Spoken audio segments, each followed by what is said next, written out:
Welcome back again to Brayla's channel. Narito po tayong muli para sa isa na namang pahabol na payout updates ng ating social pension para sa buwan ng April. Kung isa ka sa naghihintay ng inyong payout ay baka isa na po ang inyong lugar sa ating mababanggit. Kung saan at kailan ay yan po ang ating ibabahagi ngayon, but before po tayo mag-start sa ating topic, kung bago ka pa lang sa aking channel, please do kindly subscribe, like, and share na din sa ating mga kaibigan, kaanak o kapwa po nating pensioners. At please do share na din sa ating mga social media accounts para mas marami pa ang makaalam. With no further ado, let's begin na po sa ating topic. Just in, to all seniors beneficiaries, 3,000 pesos National Social Pension Payout at iba pang kaganapan. Saan kaya ang mga ito? Ang buong detalye alamin. Narito na po ang mga pahabol na payout schedule updates ng ating social pension at iba pang kaganapan. Para sa buong detalye ng inyong payout, tara panoorin po natin.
That's it.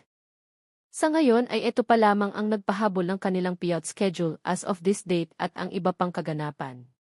Manatili lamang po kayong nakatutok sa aking channel para sa mga latest payout updates at iba pang informative videos na para po sa inyo.